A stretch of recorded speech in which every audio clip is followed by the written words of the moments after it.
para poder intervir. E isso é um campo vasto e complexo para as ciências sociais. Será que nós estamos tendo essa perspectiva desse campo de estudo vasto e completo? Então, se ela é uma reflexão, a reflexão sociológica é necessariamente multifacetária, multidisciplinar, ela requer que eu me abra para todas as outras ciências, a história, a geografia, a filosofia, a música, né, a literatura, a economia, a psicologia. É impossível eu entender a humanidade, esse longo processo de autoconhecimento e de conhecer o meio em que nós, seres humanos, vivemos e o meio que nós construímos, se as ciências sociais não se abrir para as outras disciplinas. E a gente se depara forçosamente com questões, né, que envolvem valores e interesses em permanente conflito. De onde viemos? Para onde vamos? Em que mundo queremos viver? As tendências agressivas são mais fortes do que as tendências de cooperação e colaboração? Queremos uma sociedade onde haja liberdade, onde haja igualdade? É possível combinar liberdade e igualdade ou a gente tem que escolher entre os dois valores? Por que e que condições os seres humanos obedecem? Por que nos deixamos dominar? Por que existem dominadores e dominados? O medo, a esperança que nos leva a querer, né, viver em sociedade, a obedecer normas e regras chamadas democráticas. Então, essas perguntas, sobre essas perguntas, a gente dificilmente se põe de acordo.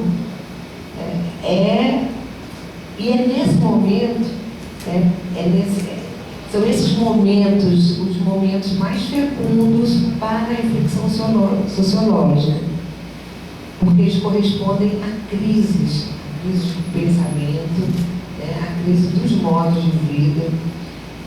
Eles correspondem a graves confrontos, né, confrontos entre povos, entre nações e entre indivíduos.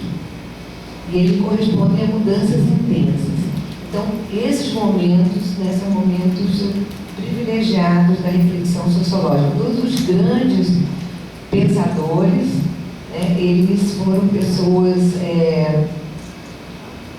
inquietas, e eles exatamente pensaram sobre o seu mundo, e o seu mundo era um mundo de transformação. Pensaram no seu presente, e o seu presente eles não estavam confortáveis.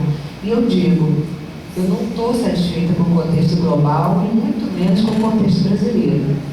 Então, é a partir desse posicionamento, quer dizer, a partir dessa inquietação, dessa angústia, todos os pensadores, né, que deram uma grande contribuição para as ciências sociais, das ciências e como cientistas sociais para um mundo melhor, eles foram profundamente angustiados, não eram felizes, não estavam acomodados, não estavam satisfeitos com nada que tinha ao seu redor.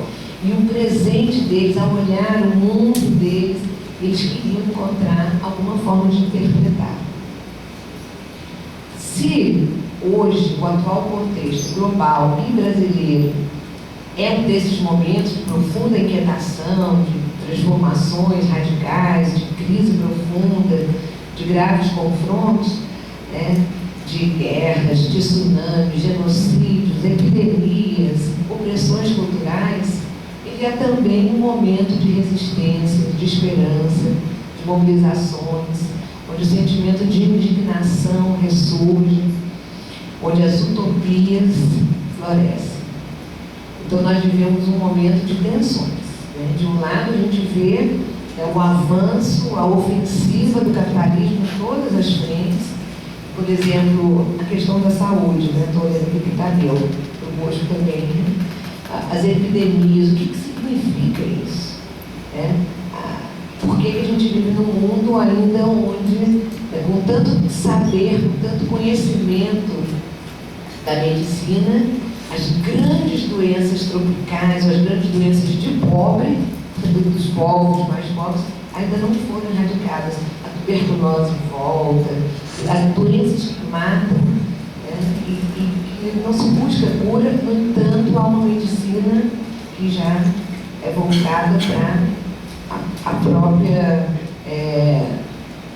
garantir a vida daqueles que são os mais ricos e até garantir a eternidade. Então, eu acredito que a gente vive num mundo extremamente tenso e estamos nesse momento rico e fecundo da elaboração de teorias, de utopias e de interpretações da realidade. Então, nosso objeto são as coisas, as gentes e as ideias. E isso daí move-se em múltiplas direções. Hoje em dia a gente não consegue mais recortar o objeto ou colocar o objeto dentro de determinados limites. Há uma dificuldade enorme de fazer um recorte. Por quê? Porque as coisas, as gentes e as ideias, que são objeto do cientista social, estão se movendo em 1000 direções, eles não estão quietos. Os nossos conceitos, categorias, interpretações sobre a realidade social, às vezes parecem absolutamente sem sentido para o sujeito do conhecimento.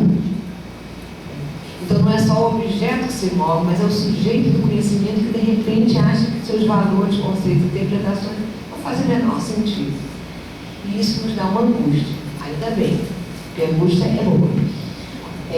As sensações e as noções de próximo e distante, de lento e rápido, de passado e de futuro, do que é visível e invisível, do que é singular e universal,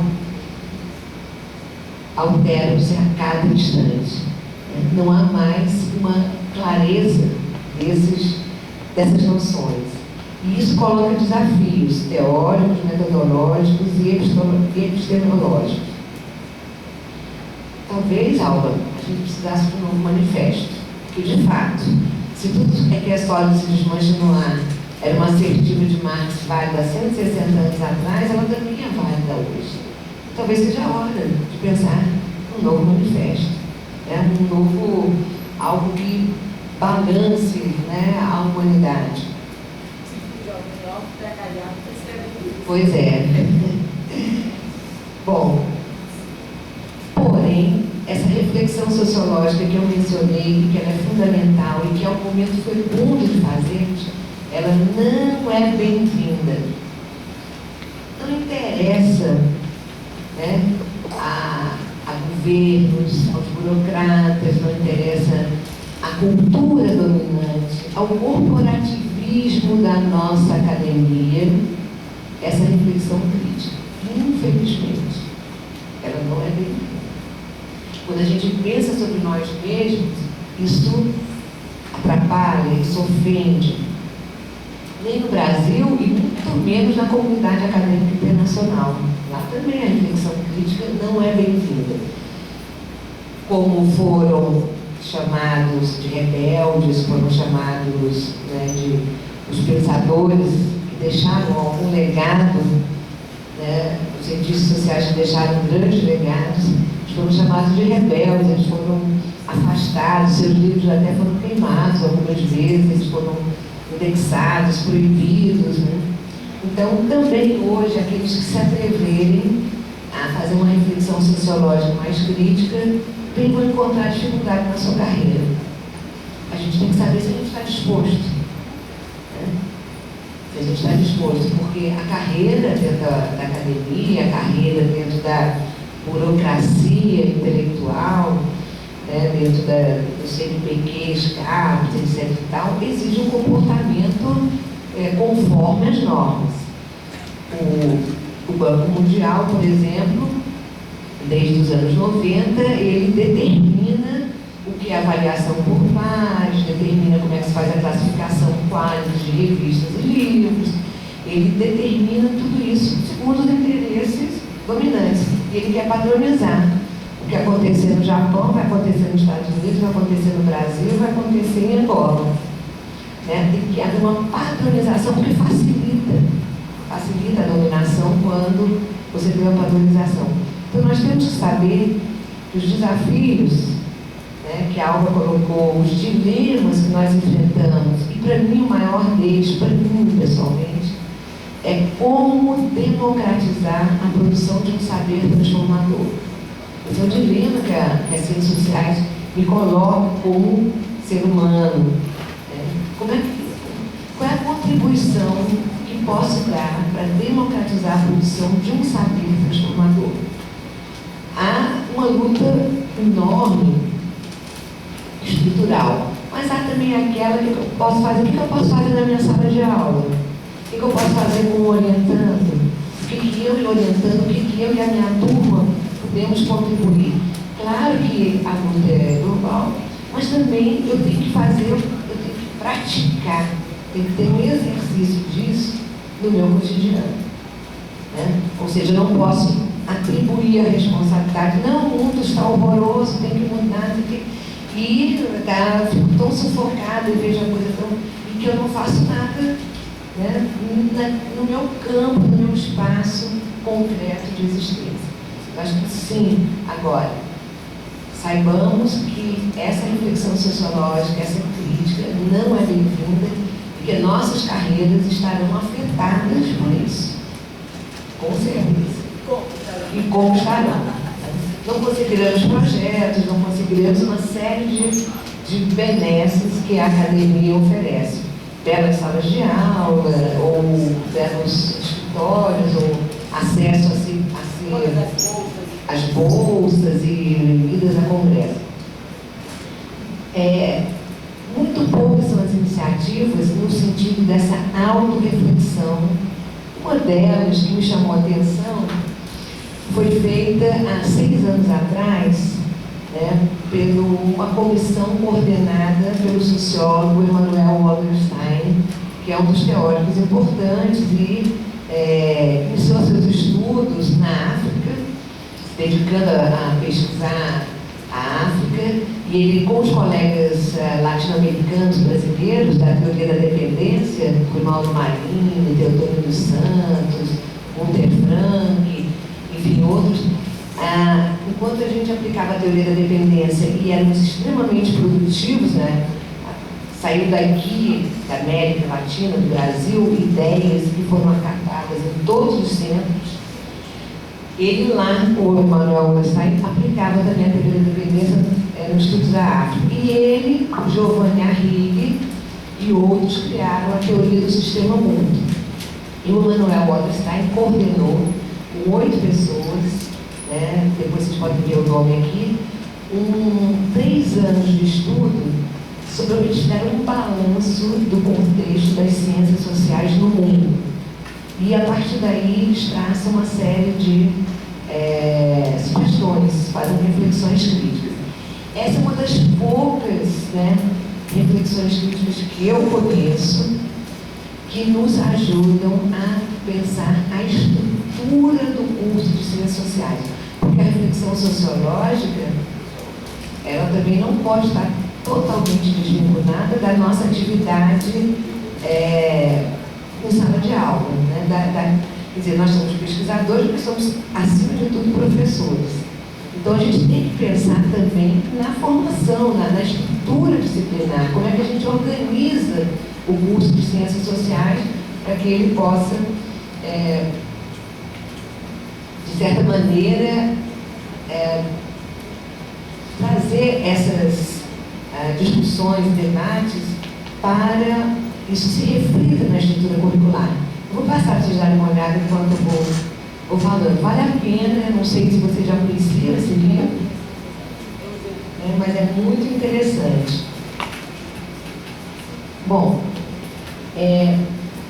então, me parece que um dos grandes problemas é que as ciências sociais, o panorama das ciências sociais no mundo e no Brasil, é a pobreza da formação teórica e metodológica. E isso, na minha opinião, é fruto da ausência do debate político-ideológico e das deficiências do ensino da teoria. Quer dizer, essa pobreza da formação teórica e metodológica dos cientistas sociais é porque nós não fazemos mais os debates políticos e ideológicos que fazíamos e que nos apaixonavam e enriqueciam, e também há muita deficiência no ensino da teoria. Ela ficou considerada como algo secundário ou abstrato, ou algo que não vale a pena pensar. Em consequência, nas nossas universidades, nos nossos cursos de ciências sociais, predomina o modismo. Você escolhe um autor, é aquele modismo, todo mundo, né? Ou a grande erudição, vou falar bonito. O sociólogo é mestre em falar bonito. E a produção teórica vai sendo relegada a segundo plano. Não, deixa. Vamos, olha, na graduação ainda não dá para produzir teoricamente, vamos deixar para pós-graduação. Eu me lembro que uma das coisas que me encantou foi ver as categorias nativas dos trabalhadores da cana, do Vale do Muru, onde eu fiz a minha tese de doutorado, explicarem como o que era a economia formal e não formal por duas palavrinhas. Uma delas era clandestino e a outra era fichado. Então, isso eu chamo de categoria nativa. É como eles são produtores, eles não trabalham apenas, eles produzem teoria. Pode não ser a teoria que nós produzimos em uma sala de aula, mas os trabalhadores assalariados do Vale do Muru deixaram de ser camponeses porque houve uma ofensiva do capitalismo através de uma grande agroindústria financiada pelos militares. Eles se transformaram de camponeses, pequenos produtores, em proletários. Foi esse processo de proletarização que eu estudei. E eles entenderam perfeitamente a nova situação de classe que eles estavam inseridos. Eles perceberam, inclusive, a diferença entre eles. Um é fichado, o outro é clandestino. O fichado é o que tinha carteira, que tinha... Então, é uma categoria nativa. Alguém fez uma pergunta ontem, não foi, cadê? É uma categoria nativa porque não é a nossa. Nós temos um conceito. Nosso conceito é economia. Trabalho formal, trabalho informal. E eles têm a deles. Mas é teoria? É. Então, eles são produtores de teoria. Também, né, nesses encontros, quando se pensava na terra, na água e na floresta como indissociáveis, né, era uma nova concepção da natureza. E eles não se sentiam de jeito nenhum separados, natureza e sociedade. Era impressionante, eu ficava pasmo, mas eles sentiam que nós éramos algo que estava no meio ambiente, né, na natureza. Não havia essa separação sociedade e natureza. Então, a produção teórica, ela existe, né, ela não é feita apenas no banco da escola, da universidade. Os estudantes de graduação têm produções interessantíssimas do ponto de vista de conceitos, né? Tem monografias que já apontam para, eu me lembro do Maquil, do Adjaci, o conceito de pobreza do Banco Mundial, ou da Lana, que estudou a nação palestina para afirmar que era uma nação, mas não era um Estado, e o conflito vinha exatamente daí. Estão trabalhando já com categorias teóricas. E um exemplo bem recente é um trabalho que Paula, Natan e Angícia estão organizando, recolhendo a produção teórica de 2 cursos de teorias das nacionalidades. Né? Os melhores trabalhos desses alunos foram reunidos num livro e serão publicados pela UES, editora da UES, e lançados agora na Semana Universitária de novembro. Então, isso, quer dizer, a nossa capacidade de produção teórica, ela não pode ficar relegada a segundo plano. Ela tem que assumir um papel de destaque dentro do nosso curso. A gente tem que incentivar e fazer com que isso seja mais valorizado. E a gente tem, sobretudo, que mostrar. Porque também não adianta a gente produzir, né, irmã? E ficar só dentro de casa. A gente tem que, de certa maneira, encontrar os instrumentos para fazer com que essa nossa produção teórica, eu acho que a UES ela tem um potencial enorme, tem que ser mostrado. Então, me parece que a inserção mundial das ciências sociais vem se tornando cada dia mais periférica e marginal. Houve um tempo, mas não foi sempre assim, nos anos 50, 60, né, a presença do cientista social, do sociólogo, nos grandes acontecimentos, na ciência, na política, nas grandes decisões que afetavam o futuro da humanidade, ela era muito mais intensa. E havia uma atividade intelectual aliada a uma militância acadêmica, uma militância política, e se discutia o imperialismo, a dependência, a acumulação do capitalismo, o desenvolvimento, o colonialismo e a revolução.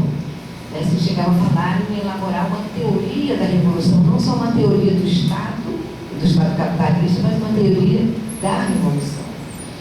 Isso era para citar só alguns debates que nos colocavam brasileiros lado a lado com africanos, latino-americanos, asiáticos, europeus e americanos. Nós pensávamos, quer dizer, nem a realidade, né, nem o Brasil era um horizonte da nossa reflexão. A gente pensava muito maior, a gente pensava o mundo e nós nele. A gente não tinha como recorte, como horizonte, como limite, não, nós só podemos estudar o Brasil, não, nós só podemos estudar o que é realidade. Não. A gente pensava o mundo e o mundo das ideias, inclusive, e nos colocávamos dentro dele.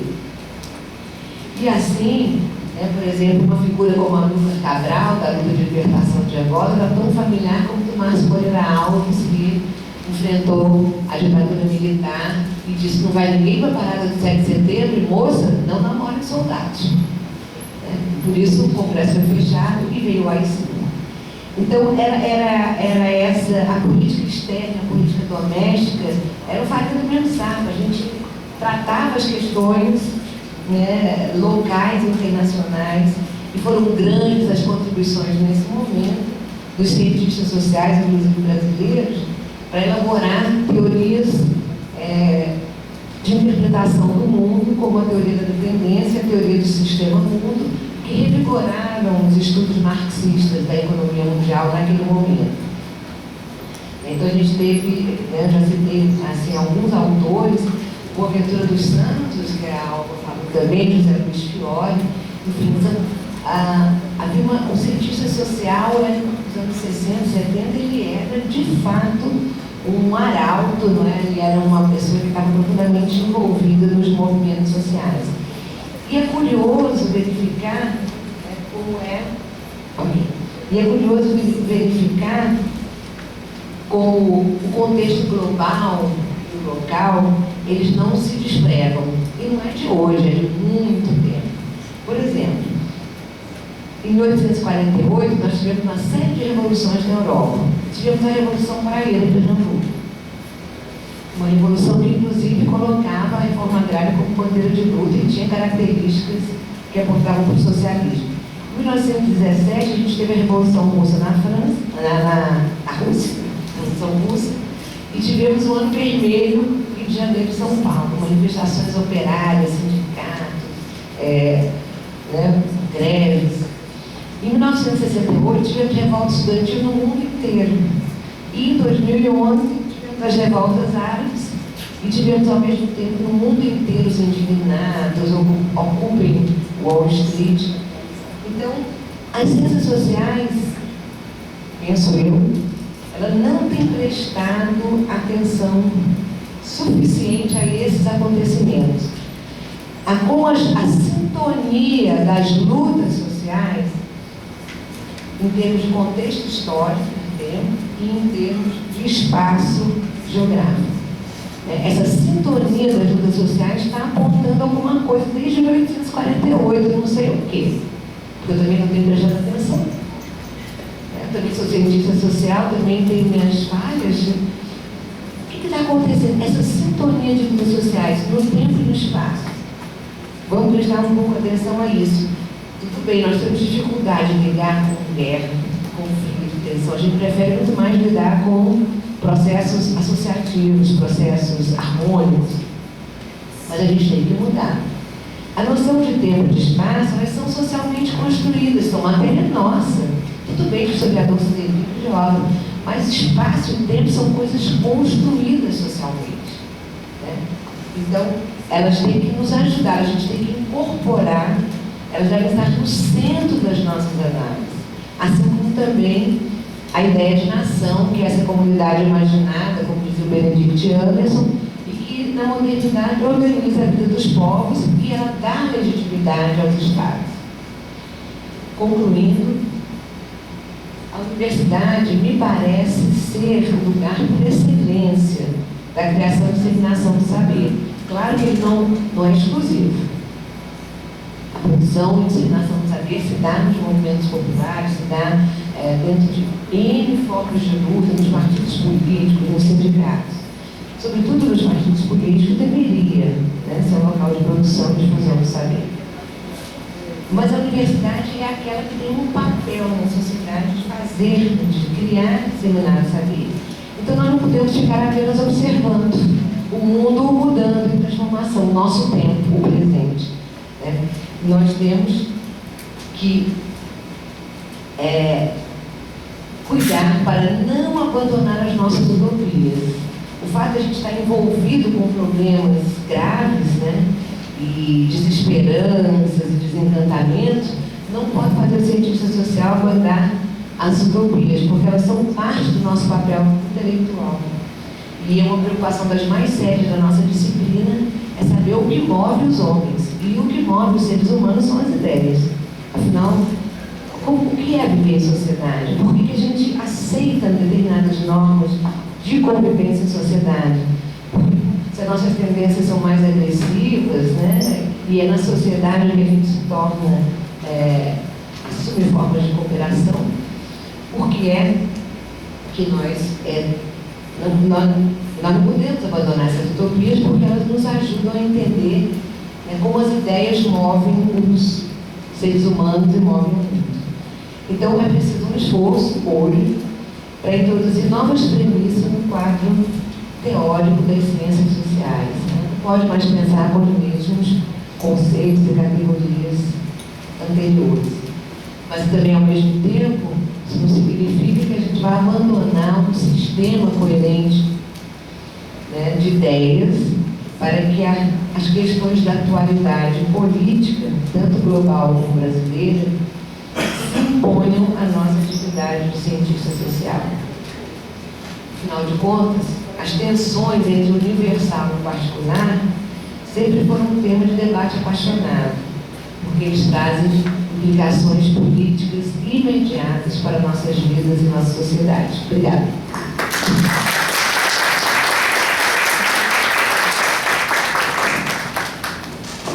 Obrigado, professora.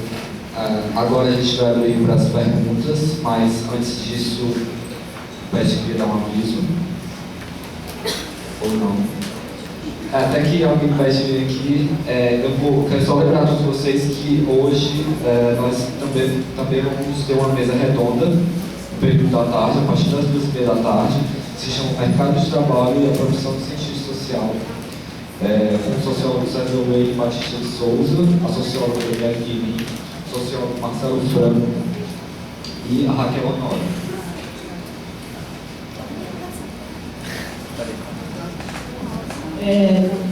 Só um aviso que só o formato já me deixa um tanto quanto emocionada. Vocês sabem que quinta-feira passada, dia 20 de setembro, a esquerda, o marxismo, tudo amanheceu de luto. A morte do Carlos Nelson Coutinho, que nos deixa realmente mais pobres, mas que ao mesmo tempo nos dá a dimensão de eternidade, porque ele está aí nas suas obras. Vai permanecer na capacidade que a gente tem de dialogar com ele.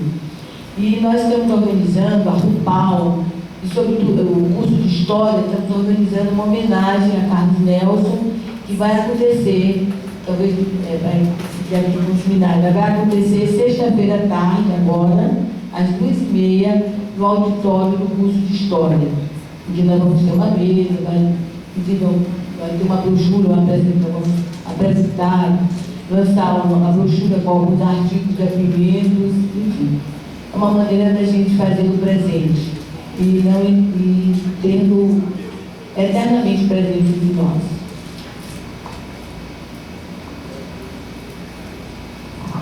Bem, gente, bom dia. Meu nome é Luciane, eu sou do PET. Queria dar um aviso e depois fazer uma pergunta.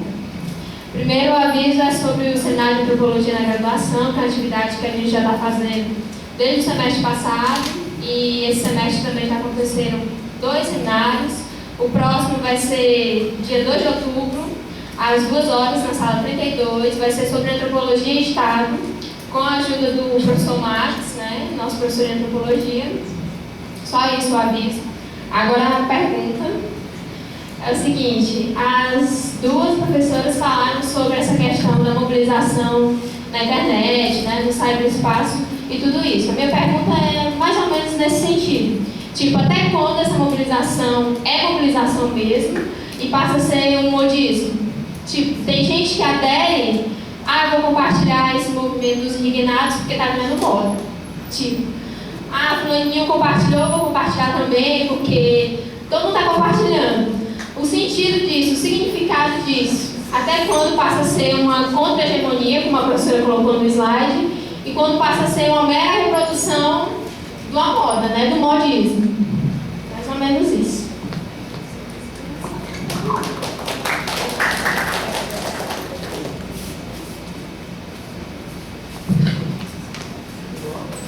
Pois é, pessoal.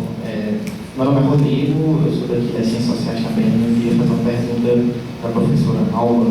Professora, primeiro agradecer a presença das professoras aqui no nosso evento. Muito gratificante a fala de vocês para a gente. E assim, professora Alba, a senhora falou do precariado. Eu achei muito interessante quando a senhora contou as revoluções árabes como emergência desse precariado.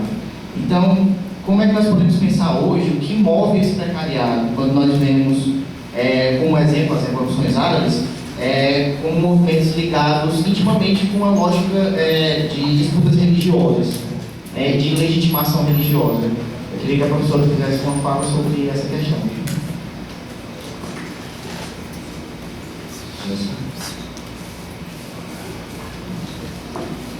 Bom dia,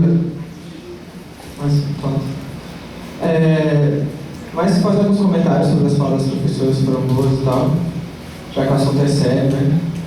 Então, assim, né? Eu acho que não são 4 Cavaleiros do Apocalipse, né? Eu acho que são 3. Quem vai. O Armagedon vai ser nas ciências sociais, né? Não capital. Né? Só 3, eu vou falar. E quem vai acabar é o que resta, eu acho, de pensamento crítico nas ciências sociais. Eu acho que é muito pouco. Basta ver as entrevistas dos nossos sociólogos na TV, né? Então, assim, né, acho que o primeiro Cavaleiro do Apocalipse é essa história toda de crise estrutural, né? Na minha opinião, tá, nas leituras que eu faço, tá, a crise estrutural nada mais é que uma crise cíclica do capital, né? Que funciona assim mesmo, né? Como a acumulação de lucro capitalista, né? Quando chega no ápice, está quebrando os recordes de lucro, né? Os caras caem, né? A velha disfunção erétil, né? Como a galera de São Paulo fala. Então, tipo, o que o mesário vai fazer é mostrar como essa crise cíclica aparece hoje, né? Com vários dados e tudo mais.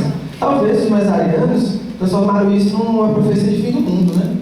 E assim, alô, a crise já foi, né? A crise de 2008 já foi. O que tem agora é as contas para pagar dessa crise. Mas o capital está se recuperando, né? Devagar, não tão como no período passado, mas está se recuperando. Muito bem, obrigado, né? Não à toa a gente está na ponta desse processo hoje. Então, acho que o primeiro Cavaleiro do Apocalipse é essa história de crise estrutural, né? Que não à toa nos leva ao final do mundo, né? A segunda coisa, né, o segundo cavaleiro, é essa questão de 2011 do Occupy Wall Street, né? E eu acho muito estranho essa questão dos precariados, porque eu acho que esses precariados, eu acho que é outro nome para a pequena burguesia, se liga? Para a burguesia empobrecida que teve que pagar também uma parte da conta dessa crise, né? Porque o capital, para não perder a mão, ele dá os anéis. E nesse processo, né, e aí de uma forma bem diferente como foi nas outras crises realmente, uma parte, né, desses anéis foi a própria pequena burguesia, né, cortando a própria carne dos países centrais, né. Então esses precariados é nada a versão que os desesperados para não virarem pobres, né, querendo inserção mesmo, né. Não à toa que a galera que ocupou as praças da vida era a galera de classe média, né. Quero ver ocupar as fábricas, né, os palácios do governo e tudo mais, que isso faz efeito. E assim, né, o mais interessante disso tudo é que nem isso a burguesia deixou, né, fazer, porque desceram o pau na galera e a galera teve que desocupar as praças, né. Então, acho que não é por aí. E a terceira e última, né, em relação à nossa formação curricular, no caso da OS, né, e a Mônica falou muito bem, não tem como falar do nosso papel como cientista social e tal, sem falar da nossa formação, né. E hoje, como todo mundo sabe, a gente tem um indicativo do MEC, né, de apartar a nossa formação, né, setor de bacharelado, né, e de deixar tanto a licenciatura como o bacharelado mais pobre intelectualmente, né. Se já está ruim assim, né, estou acabando. Se já está ruim assim, imagine, né, quando essa questão acontecer. Então, eu toco para vocês, né, que tipo, também não tem como discutir sem falar dessa possibilidade de greve, né, que todo mundo está falando agora de novo, né, teve os cursos lá no Itaperi que estão entrando e tudo mais, do que a gente vai fazer a respeito. De também não ficar, né, a mercê da pregada, né, nesse reformismo, se for para rolar um processo desse, seja de verdade, e aí deixar o informe de que, tipo, a comissão do PPP já foi formada, né, ela é indicada lá das reuniões do núcleo, né, são 2 professores e 2 alunos, né, que já vão começar a redigir a questão do texto, se encontrar, né, então fiquem inteirados. A próxima reunião do núcleo da CREX para debater isso vai ser dia 5 de outubro, né, 11 horas, né, para a gente também debater essa questão dessa possível greve, né, na UES e tal. Então, aí são mais contribuições para os professores comentarem. Obrigado.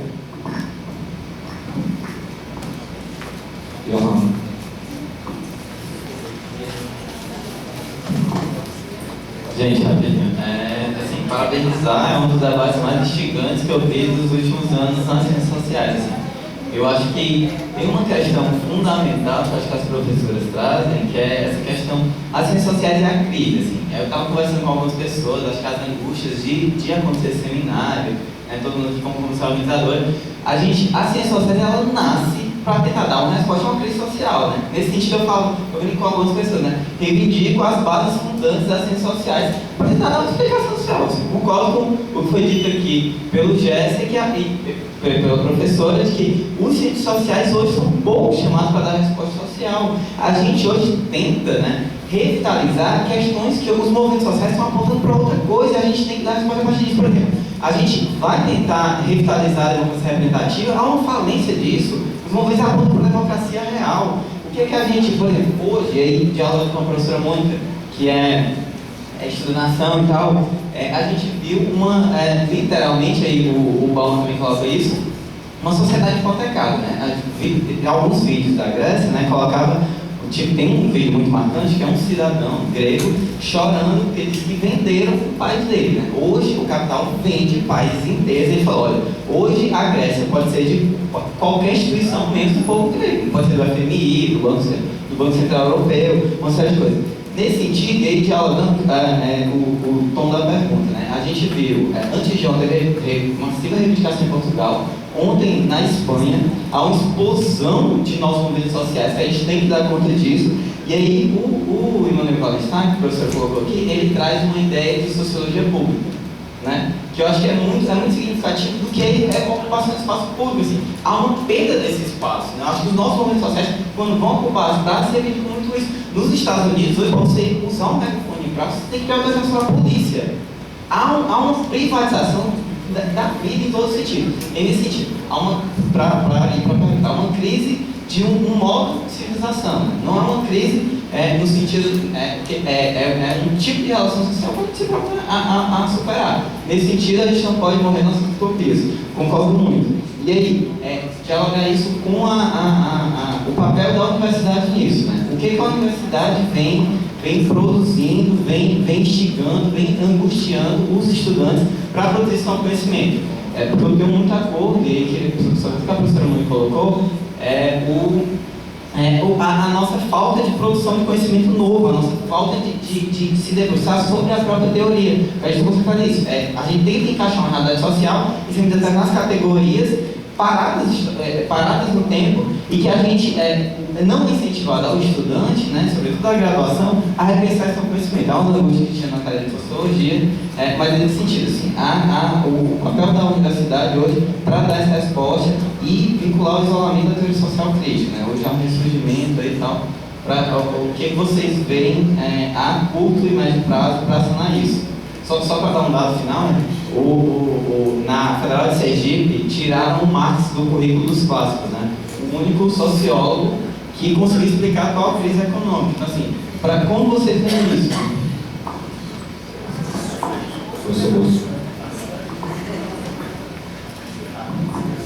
Bem, pessoal, eu queria parabenizar a mesa, a comissão organizadora do evento. Realmente foi brilhante, aprendi muito com vocês. Eu sou seu fã número 1 na aula. Eu queria trazer duas reflexões. Você falou passando assim, do Manfredo sobre a questão ético-política, que eu acho que seria um dos cavaleiros do Apocalipse. É grande, eu acho que esse é o grande problema. Né? Eu tenho ensinado no primeiro semestre alguns semestres eu venho dando uma disciplina no primeiro semestre, e eu me espanto muito quando eu faço aquela enquete inicial e vejo que pelo menos 70% dos alunos não pensavam, tem dúvida sobre ser ou não cientista social. Assim, o que estão fazendo ali? Cair ali. Né? Então, esse dado assusta. E no final do semestre já estão mais animados, já estão querendo se tornar cientista social. Então, isso é uma coisa que a gente precisa. Duas coisas que eu queria trazer para cá. Primeiro, eu queria que a Alva comentasse um pouco mais como ela vê a questão ético-política, porque isso implica na formação. E quando eu vi, por exemplo, o discurso da Alva, eu comecei a pensar, puxa, ainda diz que não tem campo de estudo para o cientista social, tantas coisas para serem pensadas, tantas coisas para serem analisadas. Aí a Mônica vem e joga uma panela de água fria dizendo o seguinte, que as reflexões realmente mais contundentes, elas são barradas. Aí eu começo a pensar na neurose do Qualis, no CNPq, quando você se tornar pesquisador, o que é preciso, eu escrevi um artigo agora dizendo que estava muito agressivo, né? Então, os pareceristas, eles são adestrados para determinados discursos, né? Então, em determinadas revistas você não pode publicar coisas. Então, e isso vai repercutir que tipo, do que o Jéssica falou, que tipo de aluno a gente quer realmente formar, né? Eu vejo que nosso currículo já está desatualizado, porque todos esses problemas acontecendo. Será que a gente está formando realmente o aluno para fazer essa leitura do presente? Né? Então, essa é uma dúvida que eu tenho e gostaria que a mesa comentasse. Muito obrigado. Alguma questão?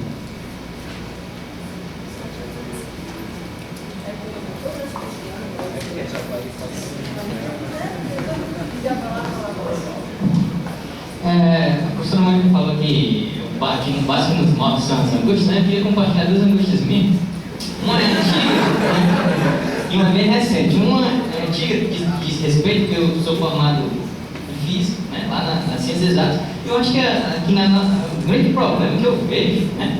Desculpe meu olhar inocente, né? Mas eu acho que a ciência social está querendo brigar politicamente fora da universidade. Eu acho que o maior problema é aqui. Para mim, para a gente, né, a universidade é que é o maior aliado, pelo menos para mim, a minha ótica, é o maior aliado do capitalismo, porque que desenvolve a medicina, as tecnologias, as ciências exatas, as ciências da natureza. Né? E esses camaradas eu saio de lá por causa disso, porque ele está me angustiando, porque eu passo a sua vida pesquisando, aí o empresário vai transformando num remédio, transformando num celular, que vai alienar em vez de ajudar. Né? Então, como é que tá as ciências humanas aqui da UFC mesmo, dialogando com o campus do PC, né, que é onde forma produto de tecnologia, né, como é que está a disputa política dentro da academia?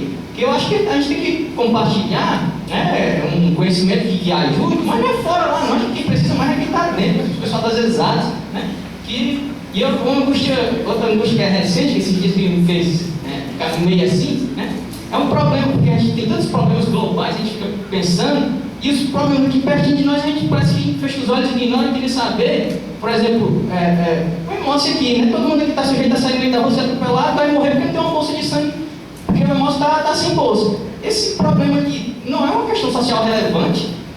E se é, por que não é debatido, né? Porque tem tantos movimentos, tantos coletivos, tanto não sei o quê, ninguém se mobiliza para ir lá. Não é relevante? E se é porque ninguém fala, ninguém comenta? Não é um problema que diz respeito às nossas ciências sociais?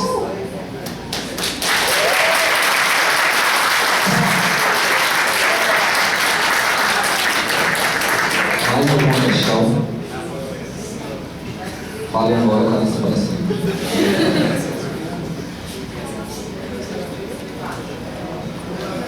Bom, eu vou começar aqui. A Luciana fez uma pergunta interessante sobre o modismo, né, que pode estar havendo com essas manifestações pela internet. O que eu queria dizer é que é muito difícil a gente saber na bola do futuro. Por exemplo, o Chiapas inaugurou esse tipo de utilização da internet e fez isso muito bem, não chegou a virar modismo, foi um instrumento realmente revolucionário naquele momento. Hoje, talvez as páginas do Wall Street, dos indignados, muita gente já se ligue por uma questão até de estar sendo noticiado, ou achar que pode ter alguma... Ou seja, é uma adesão que ela não compromete, né? Eu boto lá curtir, né? Eu curti isso daí, ou faz um pequeno comentário, mas é uma coisa que não envolve, não compromete. Então, isso sim é perigoso, né? Essa ilusão de você ter uma multidão de pessoas aparentemente apoiando determinada luta, determinado movimento, quando na verdade, né, isso é muito mais uma curtição, como a gente diria. De qualquer maneira, Luciane, a nossa sociedade ela é feita de contradições, né?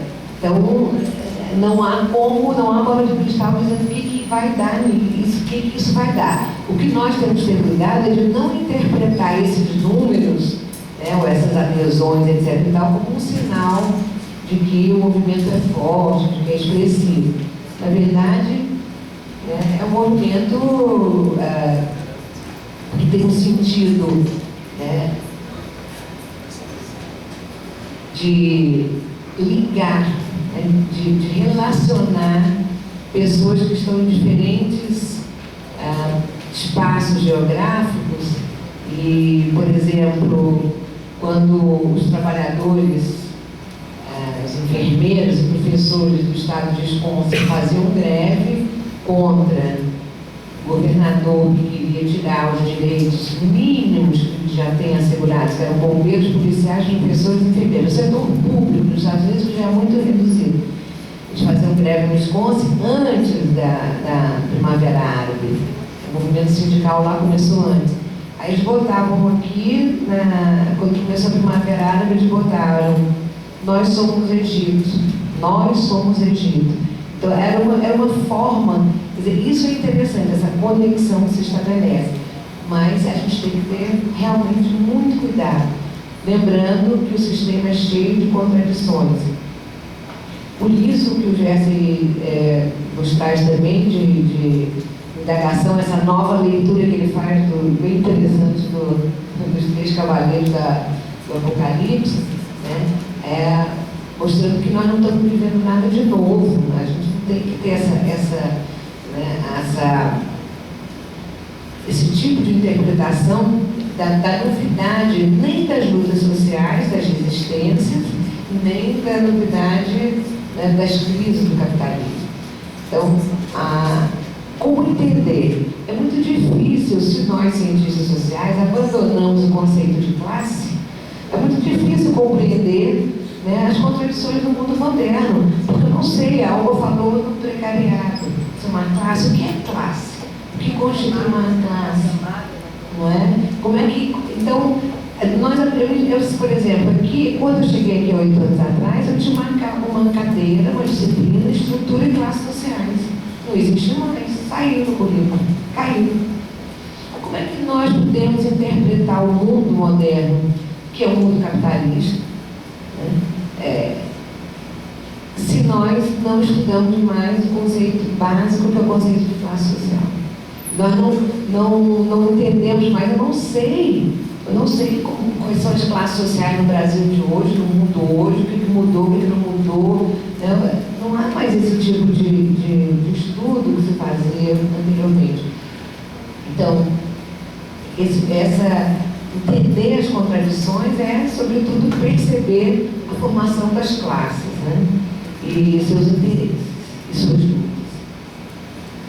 O tipo de aluno que nós queremos formar vai depender muito, né, da forma como a gente encontrar da forma que a gente vai encontrar para debater dentro da nossa universidade, né, o sentido e o significado das ciências sociais hoje. E há um caminho concreto. Eu acho que isso não, a gente começa do pequenininho, realmente, participando do dia, das reuniões que estão acontecendo, né? É uma forma. Quer dizer que isso vai ser plenamente satisfeito? Não. É um começo? É.